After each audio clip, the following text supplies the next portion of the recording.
Be me, Helen, 34, married to Michael for 6 years.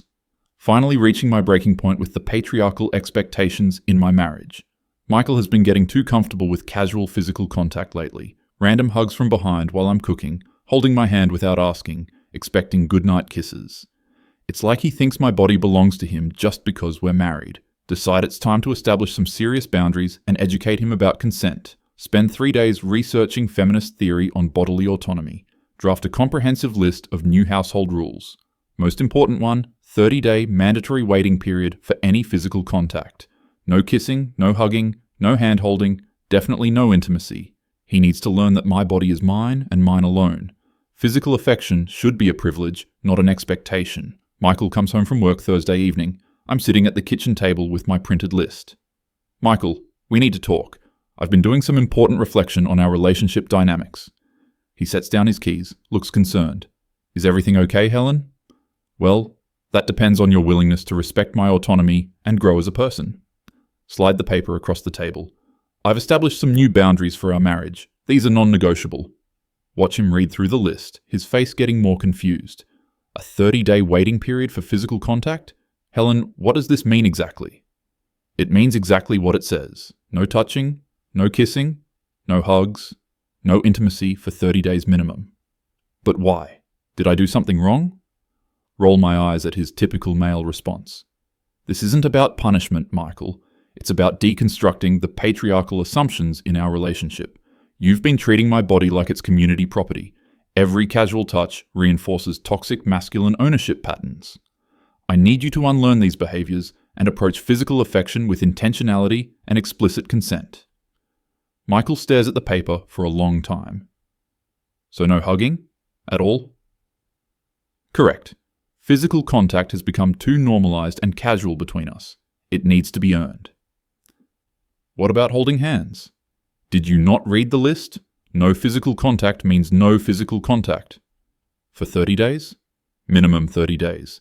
We'll reassess after that period based on your growth and understanding. Michael sets the paper down carefully. Okay, Helen. If these are your boundaries, I'll respect them. Finally, some maturity from him. Good. I'm glad you understand this is about creating a healthier dynamic for both of us. And just to be clear, this starts now. Yes, immediately. I trust you'll honor my clearly stated boundaries. Over the next few days, Michael is weirdly compliant. No attempts to hug me goodbye in the mornings, no casual touches when we pass in the hallway, sleeps on his side of the bed without even accidentally brushing against me. Honestly impressed that he's taking this so seriously. Maybe there's hope for him to become a better feminist ally. By day 10, starting to feel proud of our progress. Michael has been completely respectful of my boundaries. No complaints, no attempts to negotiate, no passive-aggressive comments. He's even started doing more household chores without being asked. This is exactly the kind of growth I was hoping for. Clearly my approach is working. Day 15. Notice Michael has been staying late at work more often. When I ask about it, he just says he's been busy with a new project. Fine by me. Gives me more time for self-care and reading. Currently working through a fascinating book about decolonizing intimate relationships, taking lots of notes to share with Michael when our waiting period ends. Day 20. Michael seems distant during dinner. Not in a sulky way, just quiet. Ask him how he's processing this experience so far. I'm learning a lot about boundaries and respect, he says. That's wonderful. I knew you had the capacity for growth if you just applied yourself. What specific insights have resonated most with you? I'm understanding more about what you need to feel secure and autonomous. Day 25. Getting excited about our reassessment conversation. Plan to extend the waiting period another 2 weeks to really cement the changes. Maybe implement a formal consent protocol for all future physical contact. This could revolutionize our entire relationship dynamic. Michael is going to be so grateful for this transformation. Day 30. Wake up ready for our big discussion. Michael is already dressed for work, which is unusual. He's putting papers into a manila envelope. What's that? I ask. Legal documents. I wanted to give these to you in person before I left. Left for where? You didn't mention a business trip? Michael hands me the envelope. My hands shake as I open it. Divorce papers. My brain literally cannot process what I'm seeing. What? What is this, Michael? I'm filing for divorce, Helen. I'll be staying at my brother's place. But why? You've been respecting my boundaries perfectly. You're absolutely right. I have been respecting your boundaries. I learned a lot about what you need, and I realized I can't provide it. You need someone who finds your rules reasonable and sustainable. That's not me. I need someone who actually wants physical affection with their partner. That's not you. Feel like the room is spinning. But Michael, this was about growth, about becoming better partners. Helen, you banned all physical contact for a month, including holding hands. You treated every casual touch like an assault on your personhood. That's not the kind of marriage I want to be in. But I was teaching you about consent.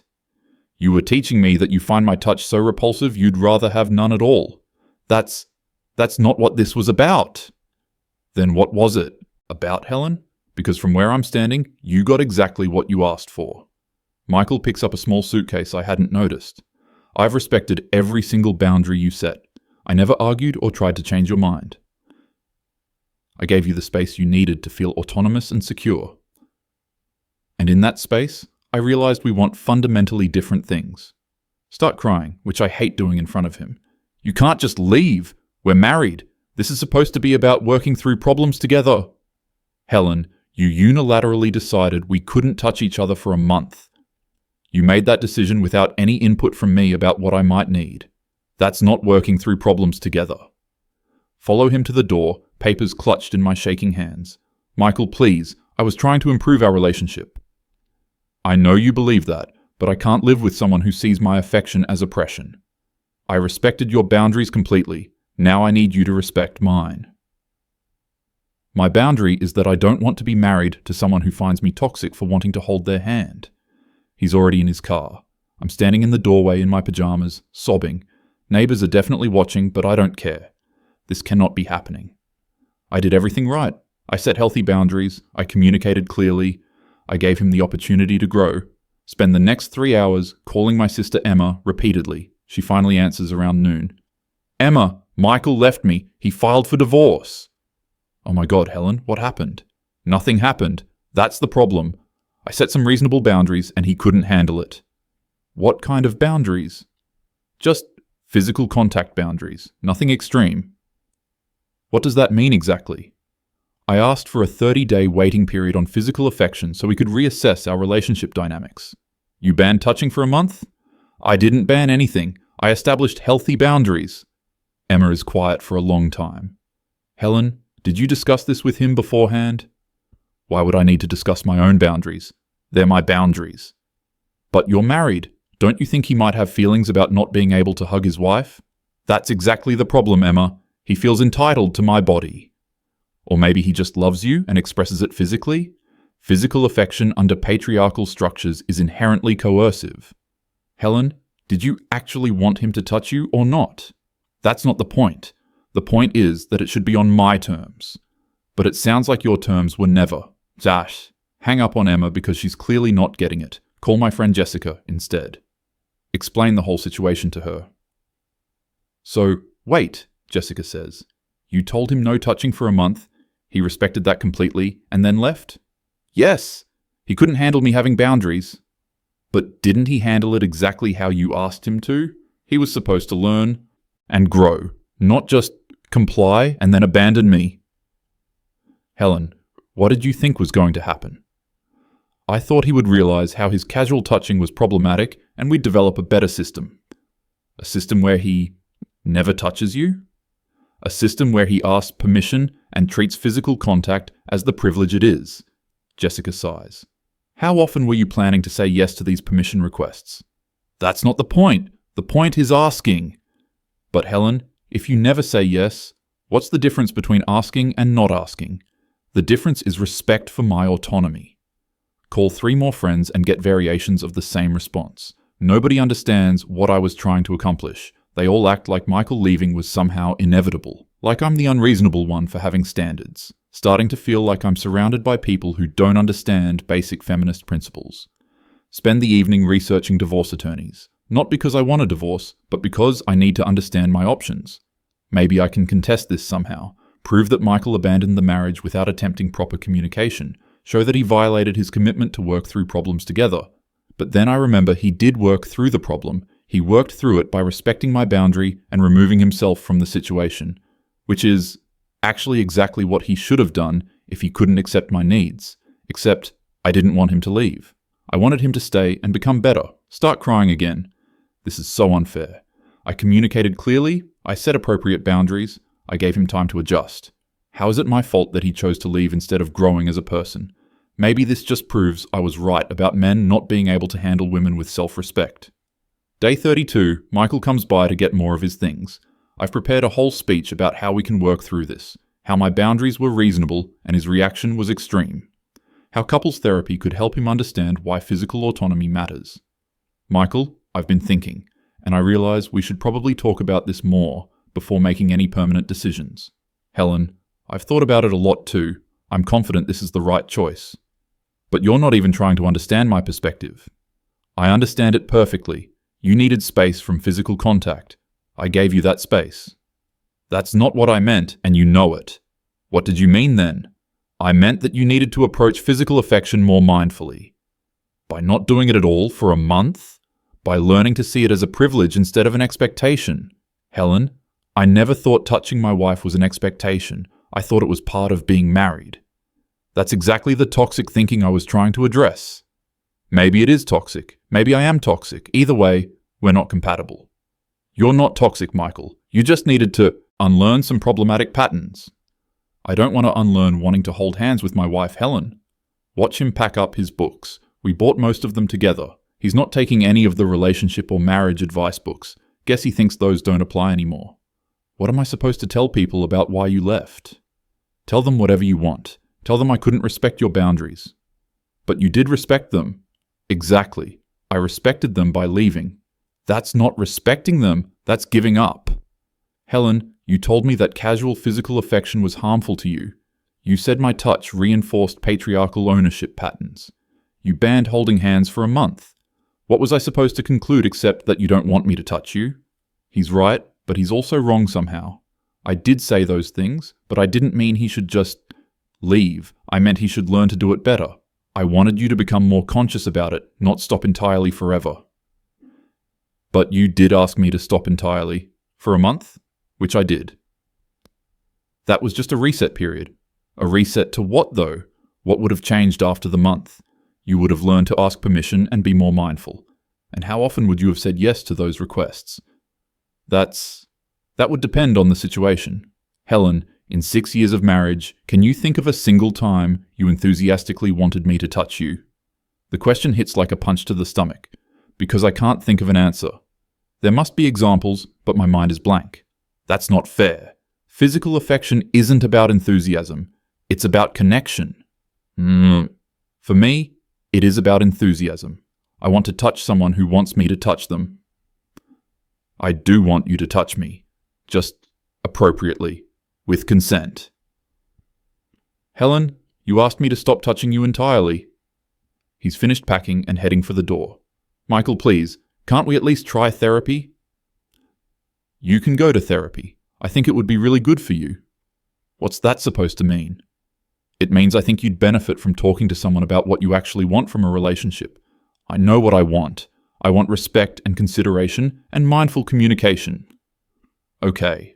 I hope you find someone who can give you that in a way that works for both of you. You could be that person if you just tried. Helen, I did try. I respected every boundary you set. But I can't be in a marriage where wanting to hug my wife makes me a bad person. He leaves, and I'm alone with the divorce papers. Spend the next week alternating between rage and despair. Keep thinking about what he said about enthusiasm. Was he right? Did I never want him to touch me? That can't be true. I must have wanted it sometimes. I just needed it to be on my terms. Call a therapist, Dr. Anderson, and schedule an appointment. Not because Michael was right about needing therapy, but because I need professional validation that my boundaries were reasonable. Someone with actual training will understand what I was trying to accomplish. First session. So Helen, tell me about what brings you here today. My husband left me because I set healthy boundaries, and I'm trying to process how someone can claim to love you and then abandon you for having self-respect. Dr. Anderson nods and takes notes. What kind of boundaries did you set? Explain the whole 30-day waiting period thing, how I researched feminist theory and created a comprehensive plan, how Michael seemed to be making progress at first, how he suddenly gave up and filed for divorce instead of growing as a person. So if I understand correctly, You asked for no physical contact for 30 days. He complied completely, and then he left? Right. He couldn't handle me having autonomy over my own body. How do you think he should have handled your request? He should have used the time to reflect on his assumptions and develop better habits around consent. And after the 30 days, what did you envision happening? We would have discussions about establishing ongoing protocols for physical affection. What would those protocols look like? He would ask permission before any physical contact and accept my answer without argument. And how often do you think you would have said yes to those requests? Same question Michael asked. Why does everyone keep asking this? That would depend on my comfort level and emotional state. Can you give me an example of when you might have said yes? Try to think of a specific scenario. Well, if I was feeling particularly connected to him and he approached it respectfully, Helen, in your marriage, how did you typically respond to Michael's physical affection? What do you mean? When he would hug you or hold your hand, how did that feel for you? Long pause because I'm trying to remember feeling anything positive. Sometimes it felt presumptuous, like he was taking liberties. But did it ever feel good? Did you ever enjoy it? Another long pause. I think I was usually focused on the problematic aspects of it.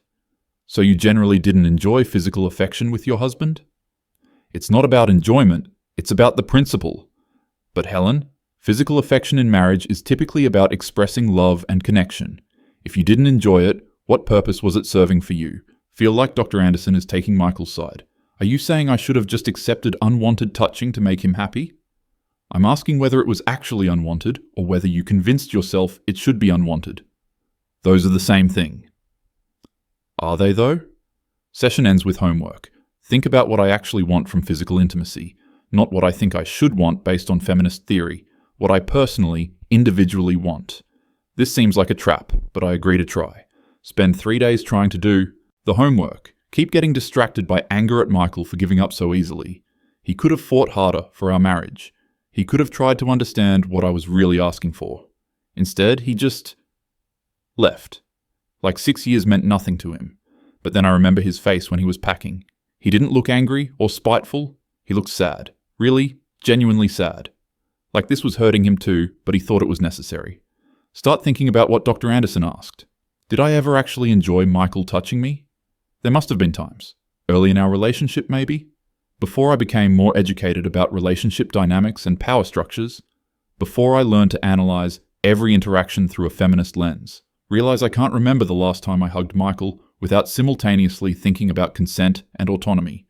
Can't remember the last time I held his hand without wondering if I was reinforcing traditional gender roles.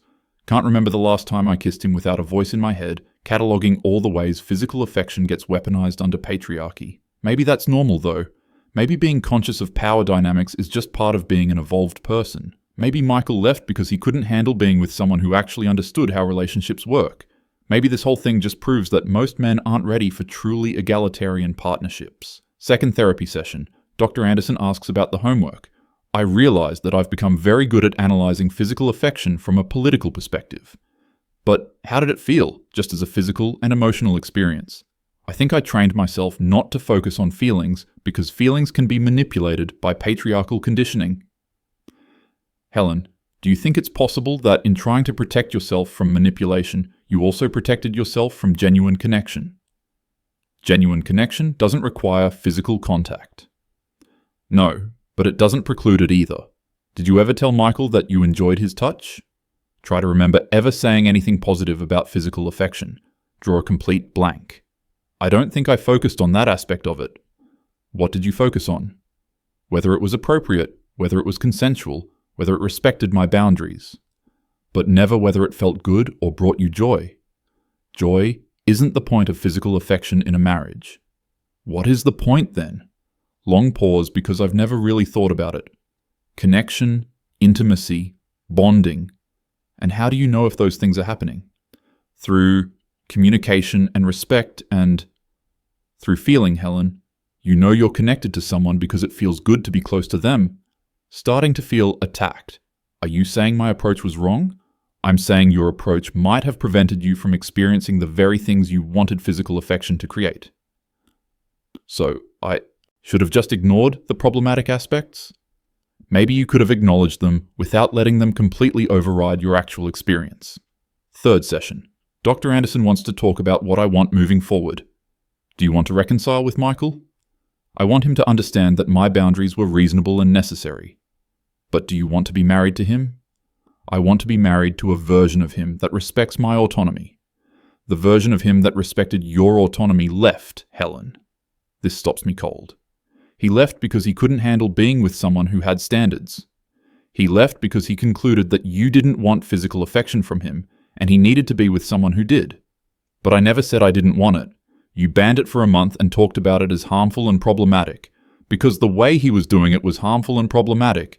Helen, what would non-harmful, non-problematic physical affection look like? Try to describe my ideal scenario. He would ask permission each time. He would accept no for an answer gracefully. He would approach it as a privilege I was granting, rather than something he was entitled to. And in this scenario, when would you say yes? When I felt comfortable and ready. When do you think you would feel comfortable and ready? Realize I have no idea, because I've never actually thought about when I want to be touched, only about when touch is inappropriate or problematic. I guess when it felt right. What would make it feel right? I don't know. I've never really thought about it that way. Dr. Anderson leans forward. Helen, I think you've spent so much energy protecting yourself from unwanted touch that you never figured out what wanted touch would look like. So this is my fault. It's not about fault, but Michael can't want physical affection for both of you. Fourth session. Breakthrough moment that I hate. I've been thinking about what you said, and I realize I might have overcorrected. What do you mean? I was so focused on making sure Michael couldn't take advantage of me that I never considered whether I actually wanted him to touch me. And what conclusion did you reach? Long pause, because this is hard to admit. I think I was scared that if I admitted I wanted it, that would make me weak or naive. Scared of seeming vulnerable? Scared of being the kind of woman who needs physical affection from a man. But everyone needs physical affection, Helen. It's a basic human need. Not everyone. Some people are fine without it. Are you fine without it? Think about the past month and a half since Michael left. Haven't touched another human being except handshakes. Feel completely isolated and disconnected. Cry myself to sleep most nights. No, I'm not fine without it. So when Michael would hug you or hold your hand, and you felt that need being met, what did you do with that feeling? I told myself it was internalized patriarchy. Instead of just enjoying it felt dangerous. Why? Because then I might start depending on it. Realize I've been talking for an hour about how terrified I was of needing Michael. How I constructed all these elaborate theories to avoid acknowledging that I actually liked being close to him. How I turned every moment of connection into a political analysis to avoid feeling vulnerable. Dr. Anderson, did I destroy my marriage because I was afraid of being happy? What do you think, Helen? Start crying and can't stop, because I think the answer is yes. Call Michael that evening. He answers, but sounds cautious. Hi, Helen. How are you doing? I've been going to therapy. That's good. I'm glad. Michael, I think I made a terrible mistake. Long pause. What kind of mistake? Try to explain what I've figured out. How I was scared of being vulnerable. How I turned physical affection into a political issue to avoid dealing with my own feelings. How I might have actually wanted all the things I told him were problematic. I think I was testing you, and I set up a test you couldn't pass. Helen, you weren't testing me. You were telling me what you needed. But what I said I needed wasn't actually what I needed. How was I supposed to know that? You weren't. That's the point. I didn't even know it myself. Another pause. Michael, do you think we could try again, now that I understand what was really happening? Helen, I appreciate you calling. I really do. And I'm glad therapy is helping. But I can't go back to wondering whether every time I want to touch you, I'm being oppressive. What if I promised that wouldn't happen again? How could you promise that? These are your beliefs, Helen. They're part of who you are. My beliefs were wrong. They weren't wrong. They were just not compatible with what I need in a marriage. So that's it? You're not even willing to try? I think we both deserve to be with people who want the same things we want. I do want the same things. I just didn't realize it. But even as I'm saying it, I know he's right. because I can already feel part of my brain starting to analyze this conversation, wondering if he's manipulating me by being kind but firm, wondering if I'm betraying feminist principles by admitting I was wrong, wondering if wanting him back makes me pathetic and dependent. We talk for another 10 minutes, but I know it's over. Michael has moved on, he's figured out who he is and what he wants. And what he wants is someone who actually enjoys being touched by him, not someone who has to convince themselves it's okay. Hang up and sit in my empty house. Still believe everything I did was theoretically correct. Still think 30-day waiting periods and explicit consent protocols make sense in the abstract. But I also understand now that I used those theories to avoid dealing with my own emotional reality. And that reality is that I wanted to be close to Michael and was terrified to admit it. 6 months later, divorce is finalized. Run into Michael at the grocery store with a woman named Caroline. She's laughing at something he said and holding his hand. He sees me and waves politely, introduces me as his ex-wife. No awkwardness or hostility. Caroline is nice, seems genuinely happy. Watch them walk away together, notice how easily they touch each other. Casual hand on the back, quick kiss, fingers intertwined while they examine vegetables. All the things I turned into political statements, they're just doing. Because they both want to. Because it makes them happy. Realize I'm crying in the produce section, not because I want Michael back, exactly, but because I finally understand what I lost, and how I lost it, and how completely I convinced myself I was doing the right thing while I was losing it. Still go to therapy, still working on figuring out what I actually want versus what I think I should want. Dr. Anderson says it might take years to untangle all the ways I've learned to intellectualize my emotional needs, but that it's worth doing if I want to have a real relationship someday. Sometimes wonder if there's a version of this story where I figured it out in time, where I could have said, Michael, I'm scared of needing you, but I do need you. Instead of Michael, your casual affection violates my bodily autonomy. But that would have required admitting I was afraid instead of angry, vulnerable instead of righteous, human instead of theoretical. Maybe someday I'll meet someone else, someone I can practice being honest with about what I actually want, instead of what I think wanting things means about my politics. Someone patient enough to help me learn the difference between boundaries and walls, between protecting myself and isolating myself.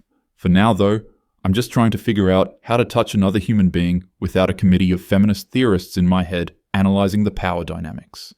Trying to remember that connection is supposed to feel good, that needing people doesn't make me weak, that enjoying affection doesn't make me a traitor to the cause. Still think Michael could have tried harder. Still think he gave up too easily. Still think 30 days wasn't that long to wait. But I also understand now that he gave me exactly what I asked for. Complete respect for my stated boundaries. And when those boundaries made a relationship impossible, he left. Which was actually the most respectful thing he could have done. The worst part isn't that he left. It's that even now, 6 months later, I can't honestly say I would have said yes if he'd started asking permission to touch me. Because I still don't really know how to want things. Only how to not want them. Only how to protect myself from wanting them. Maybe that's what I'm really working on in therapy, learning how to say yes to things that might make me happy. Even if happiness feels dangerous, even if needing people feels like weakness, even if joy feels like giving up some essential part of myself. But that's a different story. This one ends with me alone in my perfectly autonomous house, with my boundaries respected and my theories vindicated, and my marriage destroyed, exactly like I asked for.